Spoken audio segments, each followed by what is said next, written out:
The morning of August 19, 1945, dawned gray and uncertain over the volcanic hills of Okinawa. The air smelled of salt and scorched earth, the residue of 3 months of artillery fire still clinging to the breeze. In a hastily erected detention compound near the village of Ishikawa, 17 Japanese soldiers sat in rigid silence on the bare ground, their backs straight despite exhaustion, their eyes fixed on nothing. They had been enemy combatants 48 hours earlier. Now they were something they had been taught never to become, prisoners of war. Around them, American soldiers moved with a casual efficiency that seemed almost careless. They chewed gum. They laughed. They carried clipboards and canteens with an ease that suggested the war, for them, had already passed into memory. One young corporal from Nebraska walked among the seated prisoners, speaking in halting Japanese learned from a phrase book, telling them they would be processed, that they would be fed, that they would be safe. The Japanese soldiers did not respond. To respond was to acknowledge what they had become.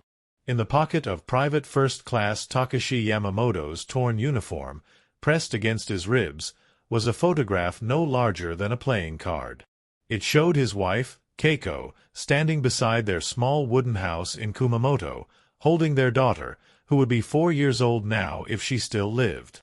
He had carried that photograph for 2 years, through the jungles of Saipan, across the seas to Okinawa, into caves and trenches and the final, desperate charges that left most of his unit dead. The photograph had survived everything. It was creased and faded, the corners soft from touching, but the faces were still visible. It was the only evidence that his life before this moment had been real. When the American soldiers began their search of personal belongings, Yamamoto felt his chest tighten. He knew what would happen. He had been told since his first day of military training that capture meant dishonor, that surrender meant death was preferable, that the enemy would torture and humiliate. He believed he understood cruelty because he had been trained in it, had witnessed it, had perhaps even participated in its machinery. He expected the Americans to take everything. The photograph would be torn up or thrown into the mud. It was too small a thing to matter to anyone but him, which meant it would certainly be destroyed. This was how conquerors behaved. This was the nature of power. But understanding what came next would require Yamamoto to unlearn everything his empire had taught him about the world. The Japanese soldier's relationship to surrender was forged in a crucible of imperial mythology and deliberate psychological conditioning that dated back to the Meiji Restoration. The 1882 Imperial rescript to soldiers and sailors declared that death was preferable to the shame of capture. The 1941 Field Service Code, distributed to every Japanese soldier, made the prohibition explicit: never live to experience shame as a prisoner. This was not merely a suggestion. It was an ideological commandment backed by the full weight of state religion, military law, and social structure. By 1945, Japanese soldiers carried this code like a second skeleton. It shaped every decision, every moment of combat. When American forces landed on Pacific Islands, Japanese commanders frequently ordered their men to commit suicide rather than allow themselves to be captured. Grenades were distributed with explicit instructions. The last one was for yourself. Civilians on Okinawa, told that American soldiers would rape and murder them, threw themselves and their children from cliffs rather than face capture. The resulting mass suicides at places like Marpi Point on Saipan, where hundreds leaped to their deaths, were not aberrations. They were the logical conclusion of a belief system that valued death over the unthinkable humiliation of enemy hands. This ideology was reinforced by what Japanese soldiers had been taught about American brutality. Propaganda films showed American troops desecrating bodies, taking gold teeth from corpses as trophies, collecting skulls as souvenirs. Some of these images were real. The Pacific War had brutalized both sides into behaviors that blurred the distinction between combat and atrocity. But Japanese propaganda amplified these acts, using them to construct a narrative in which Americans were subhuman monsters incapable of mercy. To surrender to such creatures was to invite not merely death, but torture, mutilation, and degradation beyond imagining. Yet by August 1945, the machinery of this ideology was breaking down.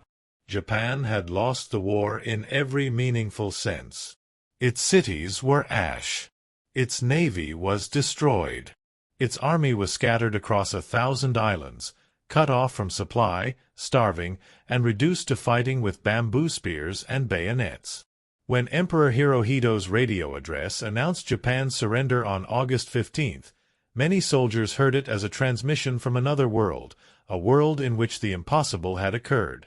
Some refused to believe it was real. Others wept. Many, like Yamamoto, simply waited to see what form their death would take. The Americans who processed these prisoners carried their own expectations, though they were far more varied and contradictory. Some soldiers, hardened by months of savage combat in places like Peleliu and Iwo Jima, viewed Japanese POWs with suspicion bordering on hatred. They had seen what Japanese soldiers did to prisoners. They had found the bodies. They expected treachery, expected suicide grenades, expected every captured soldier to be a potential threat. And sometimes they were right to be cautious. Instances of Japanese soldiers feigning surrender only to detonate explosives had made American troops wary, quick to shoot, reluctant to take chances. But other American soldiers, particularly those assigned to prisoner processing and internment, had been briefed on a different approach. Military intelligence had recognized that Japanese POWs, once convinced they would not be executed, could provide valuable information. The psychological operations teams understood that brutality would only confirm Japanese propaganda, while humane treatment might break down resistance. This was not purely altruistic. It was strategic. But it required American personnel to behave in ways that contradicted what Japanese soldiers expected. And it required small decisions, made by individual soldiers, that had nothing to do with strategy at all. When Corporal James Mitchell from the 96th Infantry Division began processing Yamamoto's group, he followed the standard protocol. Weapons were collected and catalogued. Uniforms were searched for hidden blades or grenades. Personal items were examined. Mitchell was 22 years old, a former farm equipment salesman from Lincoln, Nebraska, who had never left the United States before the war. He spoke almost no Japanese beyond the dozen phrases in his manual. He was tired, sunburned, and ready to go home. He noticed that several of the prisoners clutched small objects as he approached. Photographs, mostly, but also letters, small religious charms, a wooden comb. One man held what appeared to be a lock of black hair tied with thread. They held these items in both hands, not hidden but not offered, their knuckles white with tension. Mitchell had seen this before. It was the posture of someone expecting to be struck. The regulations were clear about personal effects. Weapons and military documents were to be confiscated. Everything else could be retained if it posed no security risk. Photographs, letters, religious items, these were explicitly listed as permissible. But Mitchell had seen other units handle this differently. Some soldiers took everything, throwing personal items into trash bins or bonfires, not out of cruelty but out of indifference or expediency. It was easier to say no to everything than to sort through each item. Mitchell made a different choice. When he reached Yamamoto, he gestured for him to show what he was holding. Yamamoto's hands trembled as he opened them to reveal the photograph. Mitchell took it gently, examined it for perhaps 3 seconds, long enough to see a woman and a child, to recognize it for what it was, and then handed it back. He said something in English that Yamamoto did not understand, but the gesture was clear. "You can keep it." Yamamoto stared at the photograph in his hands. He had prepared himself to see it destroyed. He had already begun the process of letting it go, of accepting that this small piece of his past would be erased along with everything else. The fact that it had been returned felt, for a moment, like a hallucination. He looked up at Mitchell's face, searching for mockery or contempt, but found only a tired neutrality. The American corporal had already moved on to the next prisoner. Around the compound, the same scene repeated itself. Photographs were examined and returned. Letters were checked for military intelligence and given back. A Buddhist prayer bead necklace was held up to the light, found to contain nothing dangerous, and placed back into its owner's palm. These were not grand gestures. Most of the American soldiers barely thought about what they were doing. It was simply following orders, adhering to regulations designed by someone far away who understood that even enemies possessed humanity worth acknowledging. But for the Japanese prisoners, these moments were cataclysmic. They sat in the compound afterward, photographs in their laps, letters pressed against their chests, and experienced a cognitive dissonance so profound it felt physical. They had been taught that Americans were barbarians. They had been told that capture meant the end of all dignity. Yet they had been allowed to keep the things they loved. The photographs, windows into the lives they had lost, remained in their possession. This small mercy was, in its way, more disorienting than cruelty would have been. Cruelty they understood. Mercy required a new vocabulary. Over the following days, as the prisoners were transported to larger detention facilities on Okinawa and then to camps on the main islands, this dissonance deepened. They were fed 3 meals a day, not rice and pickles, but quantities of food that seemed almost obscene. White bread, canned meat, vegetables, fruit. Yamamoto's first meal as a prisoner included a portion of spam, canned pineapple, crackers, and coffee. He had not seen coffee in a year. He had not seen pineapple in 3. The portion was larger than what he had eaten in a week during the final months on Okinawa, when his unit had subsisted on grass and insects. He ate slowly, uncertain if this was a trick, if the food was poisoned, or if it would be taken away. It was not taken away. The next meal came on schedule. And the next. Within a week, he had gained weight.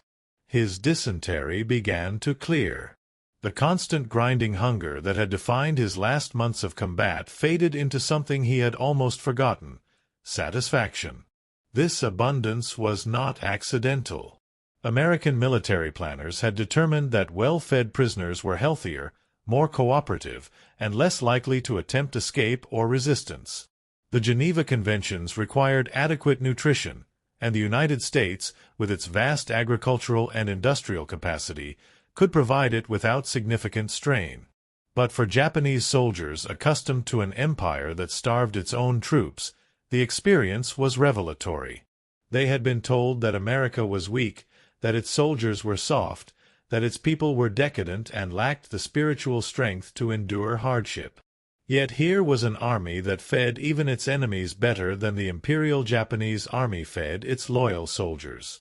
The photographs became focal points for processing this experience. In the evenings, prisoners would sit in small groups and share the images they had been allowed to keep. Yamamoto showed his photograph of Keiko and his daughter to the man beside him, a former corporal named Sato who had a photograph of his parents standing in front of a shrine in Kyoto. They spoke quietly, carefully, about the people in the pictures. They did not speak about the war. They did not speak about what they had done or what had been done to them. The photographs allowed them to remember that they had existed before the war, that there had been a time when they were sons and husbands and fathers, not instruments of imperial will. An American chaplain, Captain Robert Hendricks, noticed these gatherings. Hendricks was a Methodist minister from Ohio who had volunteered for military service after Pearl Harbor.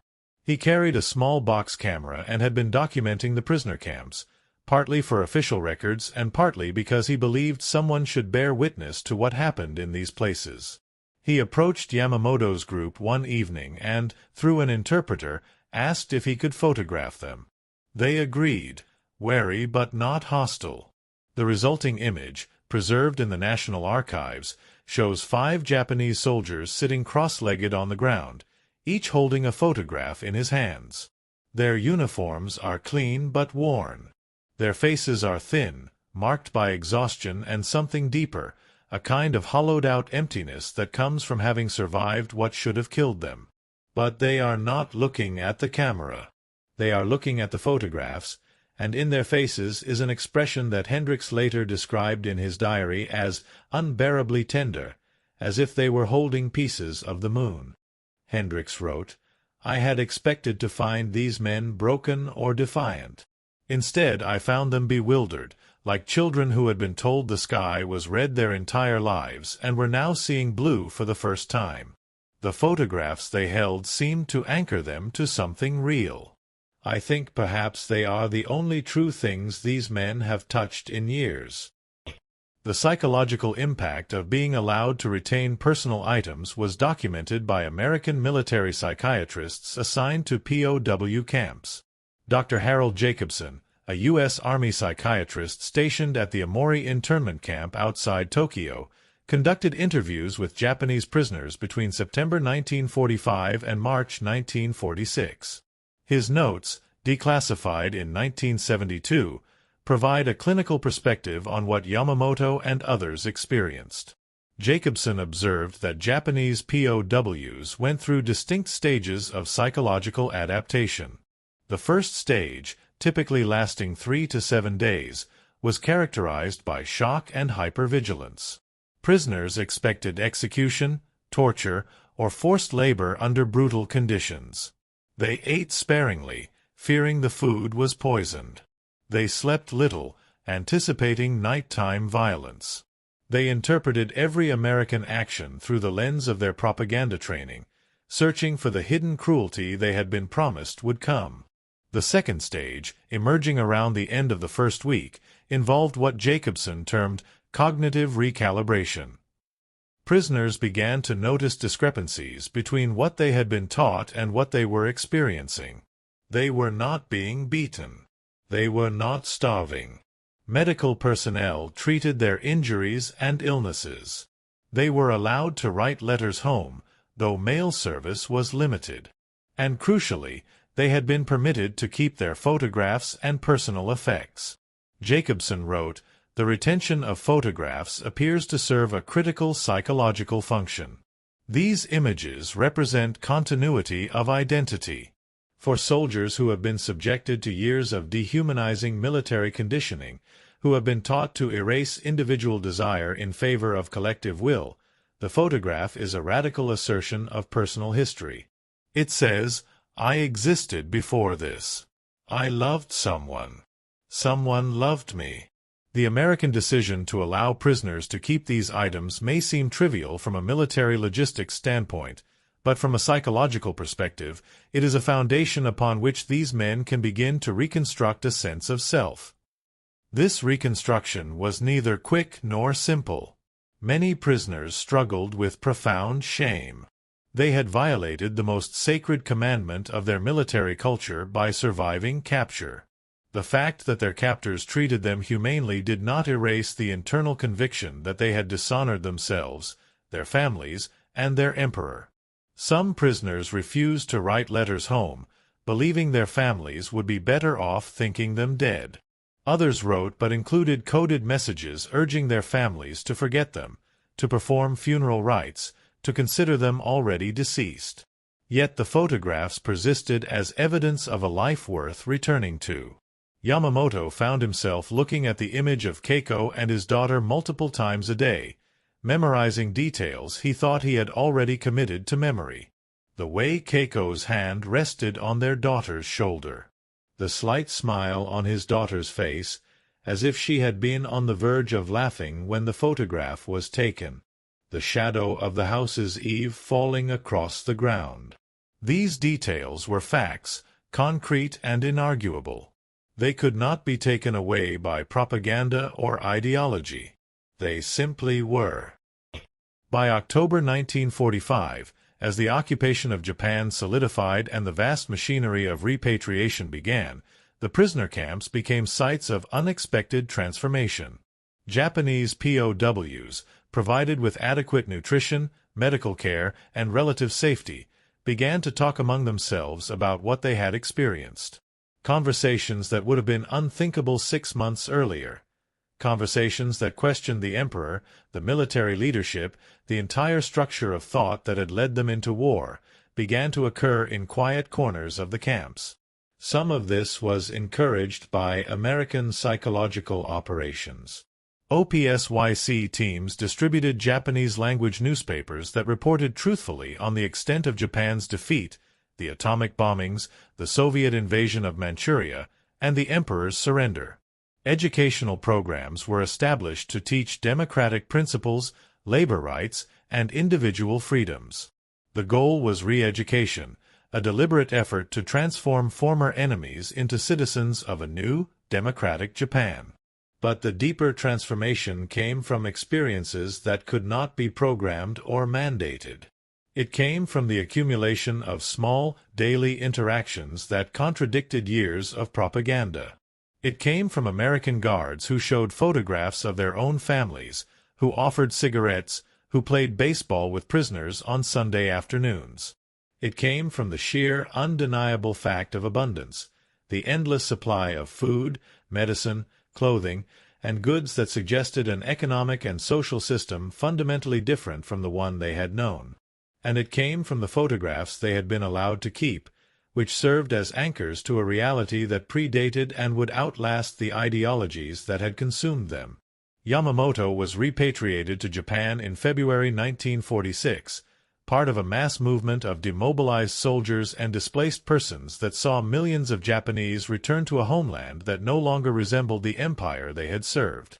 He traveled by ship from Okinawa to Sasebo, standing on the deck as the Japanese coast came into view, the photograph of Keiko and his daughter held in his hand. He did not know if they had survived the war. Kumamoto had been bombed, though not as devastated as Tokyo or Hiroshima. He had written letters but received no reply, though he understood that mail service was chaotic. When he finally reached Kumamoto, walking the last 15 kilometers from the train station because no other transport was available, he found his house still standing, its wooden frame intact though the windows were broken and the roof needed repair. Keiko answered his knock, and for a long moment they stared at each other, strangers relearning recognition. His daughter, now 6 years old, hid behind her mother's legs, staring at this thin, sunburned man who claimed to be her father. Yamamoto pulled the photograph from his pocket and held it out to them. "I kept this," he said. "They let me keep it." It was a small thing to say, inadequate to the years of separation, to the war, to everything that had been lost. But Keiko understood what he meant. The photograph, worn almost transparent from handling, was proof that he had carried them through the war, that even in the deepest moments of horror and despair, they had remained real to him. And the fact that the Americans had allowed him to keep it, that they had acknowledged his right to love, meant something neither of them fully understood yet but would spend the rest of their lives unpacking. The story of Japanese POWs and their photographs is not a story of American moral superiority.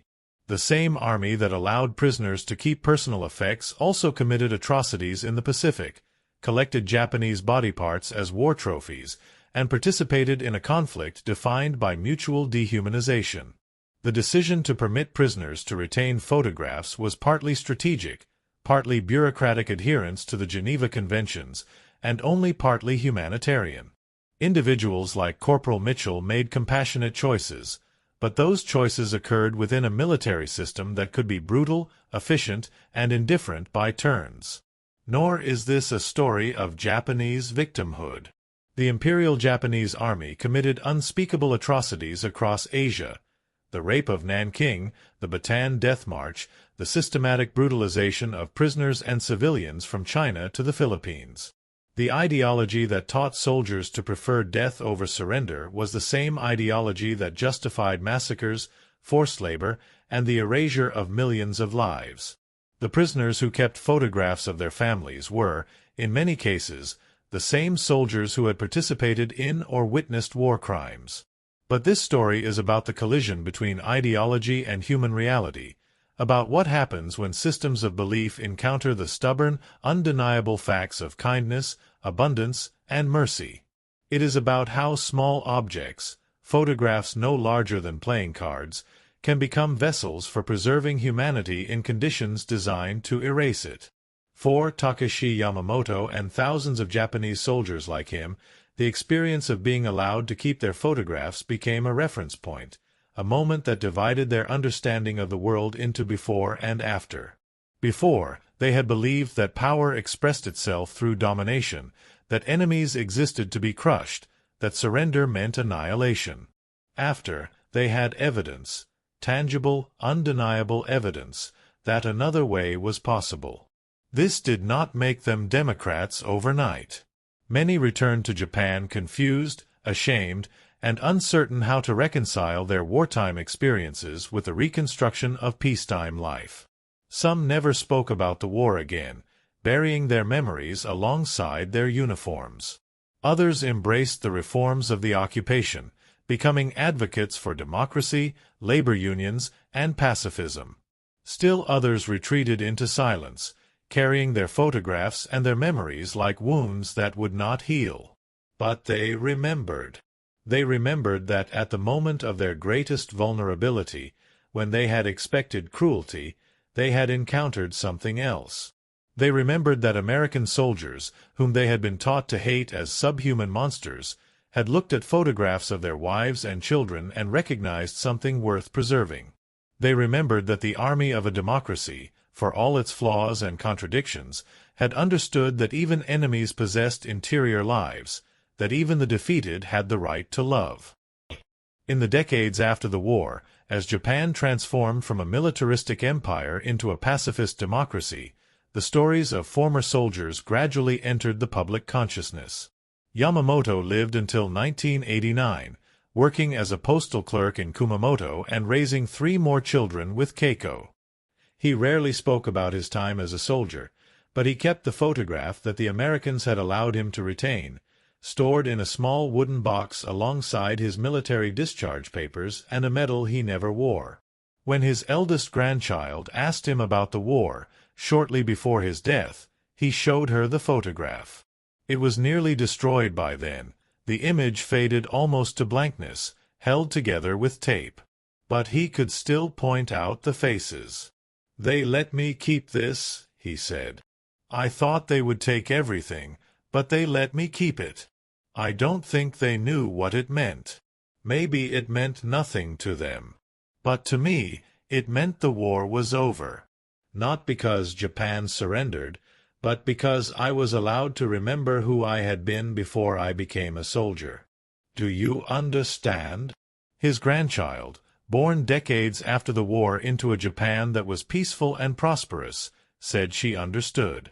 But she could not truly understand, not in the way Yamamoto meant. She had never lived in a world where love was subordinated to the state, where personal memory was considered a weakness, where the photograph of your family could be seen as a dangerous assertion of individuality. She could not understand what it meant to have that photograph returned to you by the hands of an enemy, to realize that mercy was not weakness and that abundance could be shared even with the defeated. She had grown up in a world shaped by those realizations, a world built on the ruins of empires and ideologies that believed humanity could be erased in service of grand narratives. The photograph survived. That is perhaps the most important fact. In a war that killed millions, that destroyed cities and obliterated cultures, that turned human beings into instruments of industrial-scale slaughter, a small photograph of a woman and child survived. It survived because a soldier carried it through jungles and caves and the collapsing final days of a doomed empire. It survived because another soldier, a young corporal from Nebraska, made a small decision to hand it back instead of throwing it away. And it survived because the system that corporal represented, flawed and contradictory as it was, contained within it the possibility of recognizing that even enemies possessed humanity, that even the defeated had the right to love, that photographs of families were not military assets to be confiscated but sacred objects to be preserved. This is not a triumphalist narrative. It does not erase the horrors of the Pacific War or the brutality on all sides. But it is a true story, documented in military archives and personal testimonies, about a moment when ideology collided with human decency and decency, however imperfectly, prevailed. When Japanese prisoners of war were overwhelmed by being allowed to keep their photographs, they were not simply experiencing relief at retaining a possession. They were experiencing the cognitive dissonance of having their entire worldview challenged by a single act of mercy. They had been taught that the world was a zero-sum game of domination and subjugation, that power meant the erasure of the enemy's humanity, that defeat meant total annihilation of self. Instead, they found themselves in the hands of an army that fed them, healed them, and allowed them to keep the images of the people they loved. This generosity was not accidental. It was the product of a democratic society that, despite its many failings, retained a belief in individual dignity, in the possibility of redemption, in the idea that yesterday's enemy could become tomorrow's ally. The photographs they kept became symbols of that possibility. They were evidence that love persisted even in the darkest moments, that memory could survive attempts to erase it, that humanity was more resilient than any ideology. They were small, fragile, fading pieces of paper, no different from thousands of other wartime photographs. But they meant everything. And in the end, that is what overwhelmed the prisoners. Not the food, though it was abundant. Not the medical care, though it was comprehensive. Not even the absence of torture, though that absence was itself extraordinary. What overwhelmed them was the simple, radical recognition that they were still human, that they still had the right to love, that the people in their photographs still mattered. They had expected to lose everything. Instead, they discovered that some things, love, memory, the evidence of having lived, could not be taken away, even by defeat. They learned this not from propaganda or ideology, but from the weight of a photograph placed back into their hands, from the gesture of an enemy who chose mercy over cruelty, preservation over erasure. It was a small moment in a vast war. But for the men who experienced it, it was the moment the world changed. Not because empires fell or borders shifted, but because they learned that humanity could survive even the most determined attempts to destroy it, that kindness was stronger than they had been taught, that the photographs they loved had always been worth keeping, and that someone, an enemy, a stranger, a tired soldier from Nebraska, had understood this and acted accordingly. The photograph survived. And so did the lesson it carried, that in the end, what we preserve in others, we preserve in ourselves. That mercy, however small, however imperfect, creates possibilities that brutality can never achieve. And that the choice to return a photograph to a defeated enemy is also a choice about what kind of victors we wish to become. This is the story of Japanese POWs overwhelmed by being allowed to keep their photographs. It is a story about the end of one way of understanding the world and the beginning of another. It is a story about how abundance can be a form of warfare more powerful than destruction, how democracy expresses itself not in grand declarations but in small acts of preservation, how the defeated learn about their conquerors not from propaganda but from the weight of a photograph returned to trembling hands. And it is a story about love surviving war, memory surviving ideology, and humanity surviving everything designed to erase it. The photographs were kept. The men who held them rebuilt their lives. And the world they helped create, imperfect as it remains, was shaped by that small moment of mercy, repeated thousands of times, in detention camps across the Pacific in the summer and fall of 1945, when enemies became prisoners and prisoners began the long, difficult journey toward becoming human again.